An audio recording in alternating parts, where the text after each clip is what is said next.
दिल्ली में आफ्ताब ने लव जिहाद के चलते श्रद्धा के 35 टुकड़े कर फ्रिज में रखे और रोज एक एक टुकड़ा जंगल में फेंकता रहा।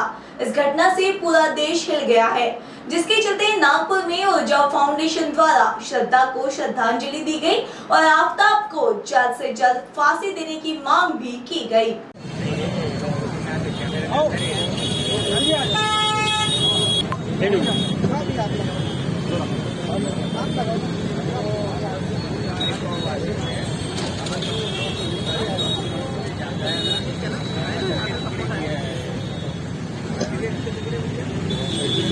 आफ्ताब को फांसी दो, आज तो अभी दो। श्रद्धा हम शर्मिंदा है, तेरा कातिल जिंदा है। श्रद्धा हम शर्मिंदा है, तेरा कातिल जिंदा है। एक देश एक कानून, एक देश एक कानून। अरे आफ्ताब को फांसी दो, आज तो अभी दो। अरे आफ्ताब को फांसी दो, आज तो अभी दो। भारत माता की जय, भारत माता की जय। आज आम्ही इथे श्रद्धा वारकर यांना श्रद्धांजली देण्याच्यासाठी एकत्रित झालेलो आहे आणि आफ्ताब पुनावाला यांनी श्रद्धा वारकरची जी निर्मम हत्या केली आणि तिचे 35 तुकडे करून त्या महर्लीच्या जंगलामध्ये फेकलेत, या घटनेचा निषेध करण्यासाठी देखील आम्ही या ठिकाणी ऊर्जा फाउंडेशनच्या माध्यमातून जमा झालेलो आहोत।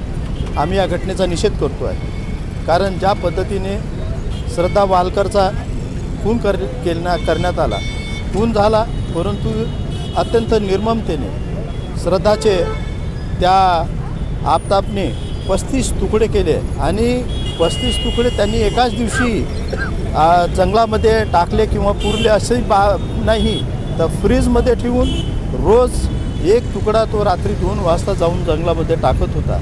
हे अत्यंत निर्दयपणे केलेलं हत्याकांड आहे आणि या हत्याकांडाचा आम्ही निषेध करतो आहे।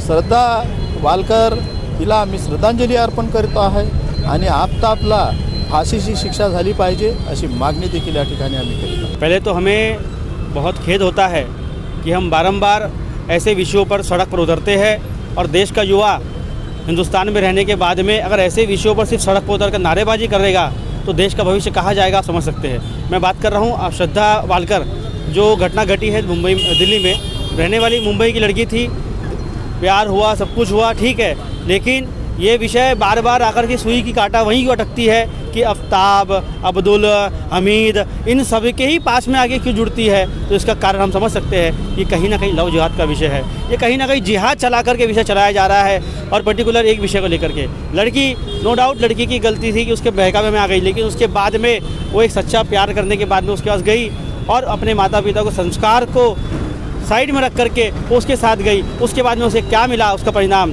हमारे संस्कृति में कहा जाता है कि कुंडली मिला करके 36 गुणों के बाद शादी की जाती है ताकि भविष्य लड़की का अच्छा हो। लेकिन उसके बाद में हम क्या देखते हैं, 35 टुकड़े उसको उसके रिजल्ट में मिलता है। 35 टुकड़े किए गए, आप सोच सकते हैं कि शरीर के 5 फुट 4 इंच उसकी हाइट है और उस हाइट में 35 टुकड़े किस प्रकार निर्ममता से किया होगा उसने।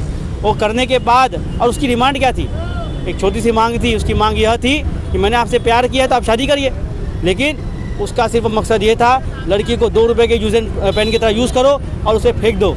उनकी सिर्फ यही मानसिकता है, ये आफ्ताब हो, अब्दुल हो, हमीद हो, कोई भी हो, इनकी एक ही मानसिकता है कि वो लड़की को यूज़ करे और फेंक दे। लेकिन अब ये देश में नहीं चलेगा।